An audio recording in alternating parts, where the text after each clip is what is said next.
Capítulo 14. Entendimento. Antonina, modificada, esfregava os olhos como quem não desejava acreditar no que via, mas, resignando-se à evidência, continuou. Compadece-te de mim, compadece-te. Lola, de onde vens? Perguntou o infeliz. Não me induzas a lembrar. Não lembrar? Que condenado no tormento da expiação será capaz de esquecer? A culpa é um fogo a consumir-nos por dentro. Não me reconduzas ao passado. Para mim é como se o tempo fosse o mesmo. O inferno não tem horas diferentes. A dor paralisa a vida dentro de nós. É preciso olvidar. Nunca! O remorso é um monstro invisível que alimenta as labaredas da culpa. A consciência não dorme. Não me rebentes o coração. E acaso o meu não vive estraçalhado? O diálogo prosseguia comovente, e Antonina, genuflexa, explodindo em angustiosa crise de lágrimas, implorou com mais força. Não golpeies minhas feridas mal cicatrizadas. Não se rouba ao devedor o ensejo de pagar. Entretanto, por ti, gemeu o interlocutor, enredei-me no crime. Amei-te e perdi-me. Trazias nos olhos a traição disfarçada. Oh, Lola, por quê? Por quê? E, ante o doloroso acento com que essas palavras eram pronunciadas, a pobre mulher suplicou, mais triste. Leonardo, perdoa-me. Sofri muito. Enlouqueceste, é verdade, mas a perturbação que me atacou era mais lastimável, mais amargosa. Sabes o que seja o caminho da mulher aviltada entre o arrependimento e a aflição? Meditaste algum dia no martírio do coração feminino relegado à penúria e ao abandono? Refletiste alguma vez na desilusão e na fome da meretriz desprezada e doente? Acaso poderás perceber o que seja a flagelação de quem espera a morte sob o sarcasmo de todos entre a sede e o suor? Tudo isso conheci. Matei, porém, por tua causa, tartamudeou o mísero, infundindo compaixão. Naquele tempo, alegou a infortunada, fiz pior. Exterminei minha alma. Esposa, troquei o altar doméstico pelo mentiroso tablado do gozo fácil. Mãe, envileci o mandato que Deus me concedera, crestando todas as flores de minha felicidade. Pudeste, no entanto, realizar o reerguimento que ainda não consegui. Foste, em suma, feliz. Feliz? Bradou Antonina, semi-desesperada. Acusas-me de infiel quando, como tantos outros, te cansaste de mim, procurando outras novidades e outros rumos? Vi-me sozinha, enferma, aniquilada. Debalde busquei afogar no vinho do prazer a horrível impressão do abismo em que me precipitara, porque quando o desencanto e a enfermidade me relegaram à margem da vida, acordou-se-me a consciência, inculpando-me desapiedada. A morte recolheu-me no vale da miséria, como um carro de higiene pública reclama o lixo da sarjeta. Estarás habilitado a compreender meu sofrimento em toda a extensão? Por muitos anos vaguei aflita, como ave sem ninho, refugiada no espinheiro de dor que cultivara em mim mesma. Esmolei proteção junto daqueles que me haviam sido afetos, estimulantes da juventude. Ninguém se recordava de mim. Não me cabia recolher uma gratidão que eu não semeara, até que um dia... Antonina passou a destra pela fronte pálida, como se evocasse velhas recordações, fortemente trancadas da memória.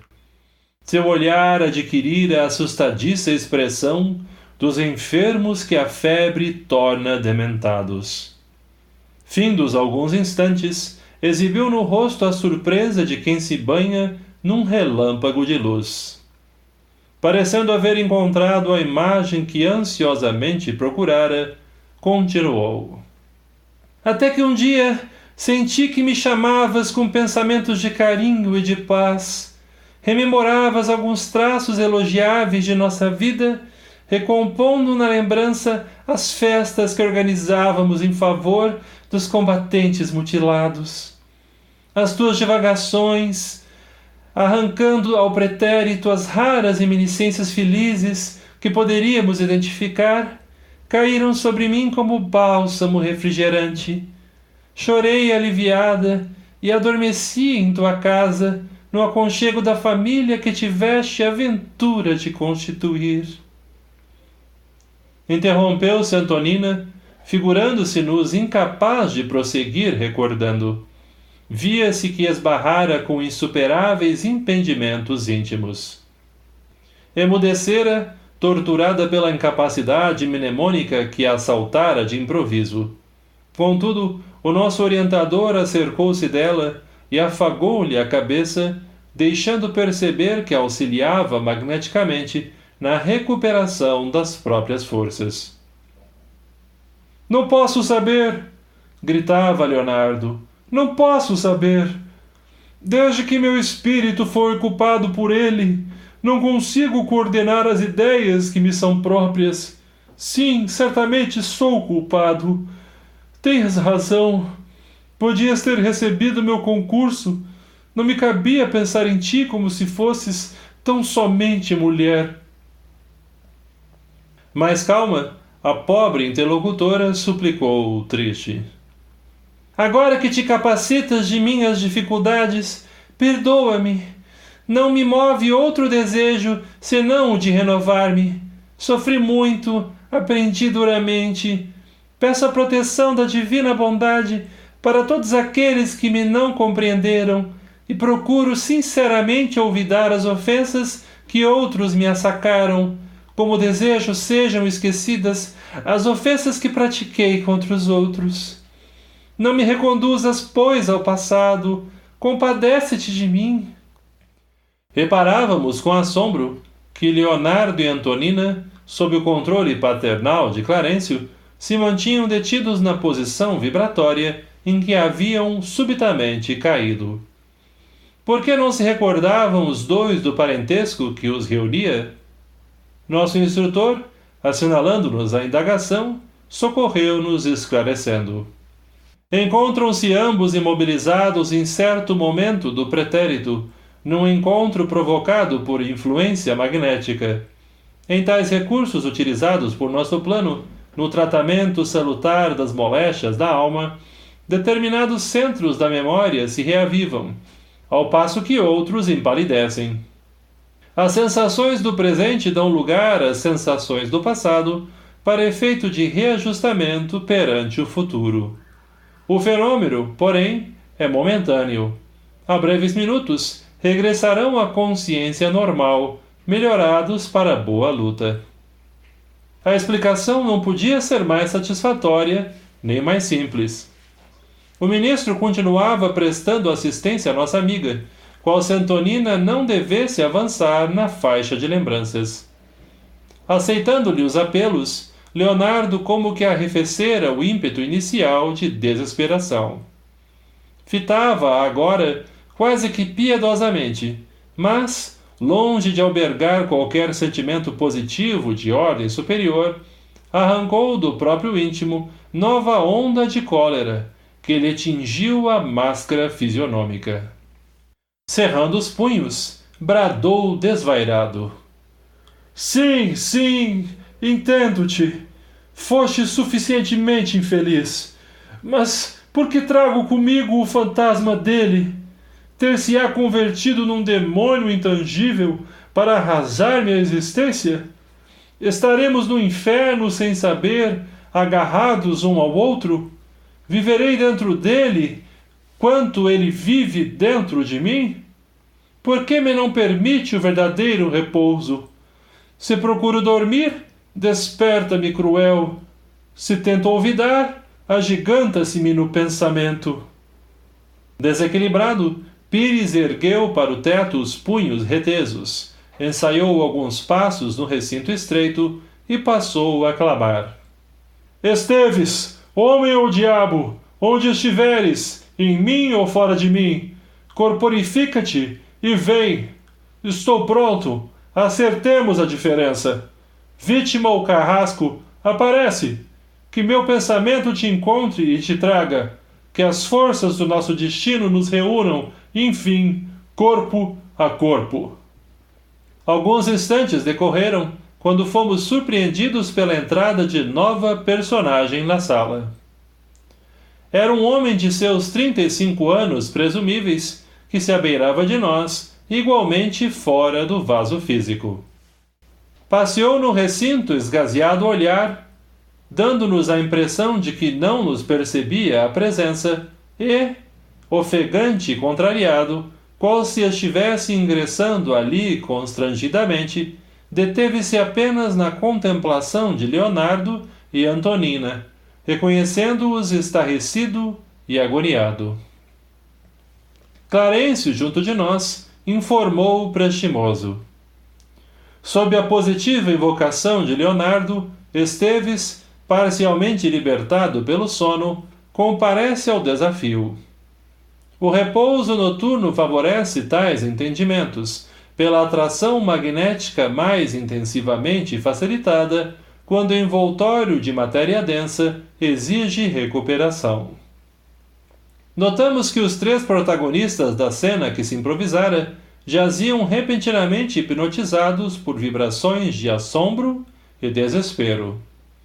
Leonardo, porém, dando um salto à retaguarda, bradou. Agora sim! Vieste mesmo! Vejo-te fora da minha cabeça, vejo-te como és. Liquidemos nossa conta. Risca-me dentre os vivos, ou eu te riscarei. Piedade! Piedade! Suplicava Antonina lacrimosa. Pires, no entanto, parecia não ouvi-la, sob o olhar de Esteves que o observava com visível repugnância. Semi-apavorado e pondo-se em guarda, sacudido pelas próprias reminiscências, o recém-chegado respondeu, agressivo. Conheço-te e odeio-te! Assassino! Assassino! Engalfinhar-se-iam, sem dúvida, como animais enfurecidos, mas o nosso orientador interferiu, de imediato, imobilizando-os prontamente. Tocado pelo ministro, Esteves enxergou-nos e, surpreendido, aquietou-se. Clarencio confiou-o à nossa vigilância e, dirigindo-se a Leonardo em voz segura, concitou. Meu amigo, extirpadamente a ideia do crime. Achas-te cansado, enfermo. Receberás a medicação de que necessitas. Num átimo, ausentou-se e regressou trazendo ao recinto 2 amigos de nosso plano, os quais transportaram Leonardo, semi-inconsciente, para um santuário de reajuste, em que, mais tarde, nos receberia assistência. Em seguida, nosso instrutor acomodou Esteves na poltrona singela, recomendando-lhe esperar-nos. O novo companheiro, amedrontado, obedeceu automaticamente. Logo após, amparando Antonina, procuramos restituí-la ao quarto particular. Consideramos então que, se grande fora a aventura da pobre senhora na véspera, naquela noite assemelhava-se desditosa a um trapo de sofrimento. Encontramos grande dificuldade para recompô-la em espírito e para religá-la à vestimenta carnal, quase inerte. Revelava-se imensamente confrangida. Por mais de 2 horas, mereceu-nos especial atenção. Somente depois de considerável esforço de Clarencio, conseguiu refazer-se. Vimo-la acordar, exausta e entontecida. Algo aliviada, Antonina acreditou-se liberta de estranho pesadelo. Ainda assim, sem saber explicar a razão, torturada e apreensiva, continuava soluçando.